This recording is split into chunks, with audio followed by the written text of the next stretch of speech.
DC Universe. Baldor. I'll let that slide, and as for your answer, Rimuru is the name of the Omni King. You knew the existence of the Omni King but not his name. So I will advise you always to be respectful when his name leaves your mouth. Do I make myself clear? All of them? Yes. Grammars. Well anyway, can you tell us more about your plane, specifically the food and your culture? Baldor. And tell us what your entertainment system looks like while you're at it. And so begins the story of Baldor and Rammus in the DC Universe. A few years later. Palace of the Void. Rimuru. Finally everyone seems to be doing great and they're nice and comfortable in their new position. I think it's finally time for me to start interacting with them. Hahaha, what do you think, Diablo? Diablo. It is as you will at Rimuru-sama. Rimuru. Go and get the girls, tell them we're going on a new adventure. Diablo. As you wish, my lord. After some time, Shion, Shuna, Chloe, Carrere, Ultima, and Testarossa showed up along with Diablo. Shuna. Sorry for keeping you waiting for Rimuru-sama. Rimuru. It's fine, don't worry. So where do you ladies want to go first? They all looked at him suspiciously. Rimuru. What's with that look? Chloe. We were all expecting you to go to Universe 10 immediately. Rimuru. I was, but y'all would probably kill me, so let's check out the others before I die. They all just looked at each other. Shuna. Can we go and visit my brother first? I miss him. No one objected to this. Rimuru. So Benimaru it is. Diablo. Diablo. Yes, sir.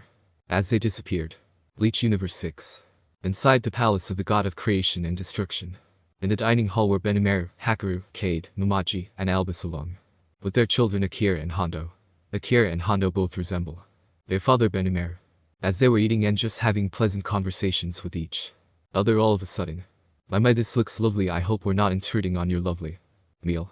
All of them immediately recognized the voice and instantly went to their knees as a sign of respect. Benimaru. Great Rimuru, it's an honor being in your presence once again. Hakaru. It's truly a blessing seeing you again, my lord. Diablo just stood there with a big smile on his face. He loved hearing praises for his lord. Rimuru. I hope you don't mind, but we are coming to have dinner with you. Bull. He walked up to the head of the table and sat down. Cade, Albus, Mamaji. It would be our honor. Then they all sit down. So after everyone finished eating. Shuna. So brother, how have you all been? Even though they were family, Benimaru knew that Shuna was one of the wives of his lord and he always addressed her with the most respect. Benimaru. Yes, Lady Shuna, we have been well, and before he could finish. Shuna. Geez brother, you're always way too formal, it's just us here. Honestly. Benimaru. But I can know. Shuna. If you don't, I'll tell everyone some stories about you. Benimaru. Panicking. Hey Shuna, don't be like that. They all just laughed. Shion. So Akira and Hondo, you two look strong, how about we have a sparring match out back? Both the boys froze up. They knew their Aunt Shion was a warrior, and they were scared of her. Hondo. Haha, as much as one Aunt Shion got work to do. Akira. Me too, Aunt Shion, maybe father can join you. Benimaru just looked at his sons, giving them a death glare. Benimaru. No, I and Hakaru were on our way to the Soul Society. We have so things to discuss with Yamamoto. Rimuru. Sounds fun, mind if tag along. Benimaru. It would be our pleasure, Lord Rimuru. Rimuru. Well, Diablo and Testarossa will come along the rest of your way. Here. Finally want to see how people react to me, hahaha you. Remember to lay it on nice and thick, yeah. Benimaru. Yes, Lord Rimuru, your name is already well known as the God of Gods. Rimuru. Hahaha, can wait, let's get ready. As they got ready. It was Benimaru, Hakaru, Mamaji. Cade along with Diablo, Testarossa, and Rimuru. The others were staying here. Universe 6 Bleach. Location, the Soul Society.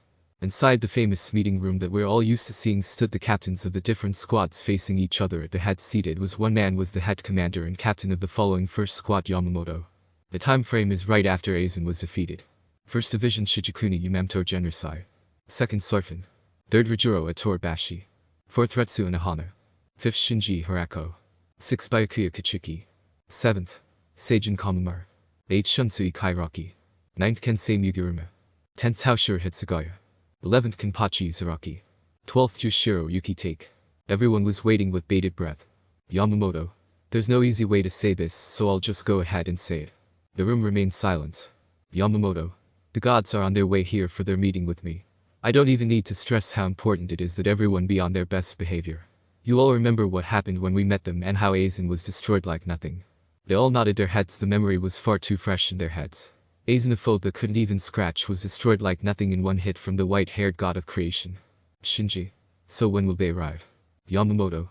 I don't know, but I expect them here any minute, but something even more important. I've been told they are also bringing a guest with them, and I've been told to show this person the utmost respect. Lady Mamaji said that this person was their superior. They being that they told us about. Everyone's eyes went wide. They remembered how Lord Benimaru described this person. He even said in front of them that being his nothing but an ant. Hearing that from Benimaru, someone whose power they could not even comprehend, talking about something like that scared them beyond belief. Yuki take. So we will finally get to lay eyes on the Supreme Being, the Omni King, huh? Kairaki. Yes, seems that way. Man, all these Supreme Beings are bad for my health. Kenpachi smiled. Some more powerful opponents for me, huh? I can't wait, haha.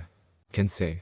I wouldn't recommend that, Tsuraki. You have been beat in every attempt at Lord Benimaru and Lord Hacker. What makes you think their superior would be any different? Everyone agreed with this statement. Kenpachi has been beaten in one blow each time. He was not even able to scratch them. Kenpachi. Haha, wouldn't know if I don't try. All of a sudden the entire building began to shake, but nobody panicked because they were used to it by now. This always happened when the gods descended. All of a sudden there was a blinding light in the room. The light covered every corner of the room and finally started to go down. Before them stood 7 beings, 4 of them they know. They were Lord of Destruction Benimaru and his attendants Lady Mamaji, and Lord of Creation Hacker and his attendants Lady Kate. Behind them stood 3 people. 2 of them had the same clothes as Mamaji and Kate, but the color was black instead of dark green. A beautiful white-haired lady who made men go crazy, and an equally handsome black-haired man with streaks of red and yellow in his head. Their most notable features were his eyes, black where the white is supposed to be, and golden and red eyes.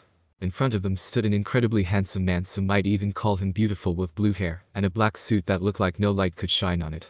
He had golden eyes that looked like they saw into their souls. They felt absolutely nothing from the man, but they could not move. It was even hard to breathe.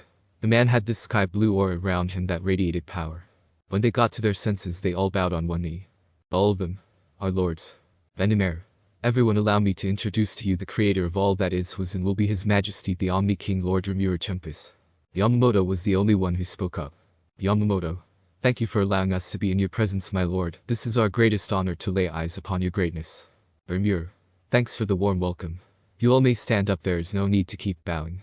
Besides, Benimaru and Hakaru have a business to talk about with you and me. I just come along for the ride. So there's no need to be so stiff around me. Yamamoto. Your benevolence knows no bounds, my lord.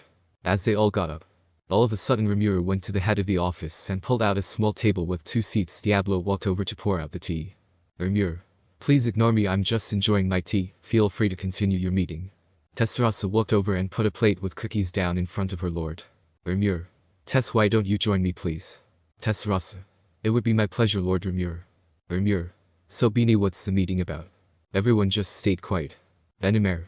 Well, there was an incident with an insignificant speck of dust that was causing trouble, so Hakaru got rid of him, and we finally finished cleaning up that mess. Rimuru in an instant shot up to his feet so fast that no one saw him move. Rimuru. What? So you're saying I missed something interesting? Man, this sucks. If I had known, I would have come to see this spectacle. What a shame. All the captains were shocked. Something that brought them unbelievable problems was nothing more than entertainment for this guy. Unbelievable. Rimuru. But whatever, I'm over it. So is anyone gonna show me around? Finally, Kenpachi stepped forward. Kenpachi. I would love to show you around. Everyone was shocked at his reply. Rimuru. Ha ha ha, you got guts. I can respect that. Diablo showed him his place. All of a sudden a hand was through Kenpachi's chest. All of a sudden time reversed. Until Diablo was back behind his lord. Rimuru. I'm sorry, you were saying.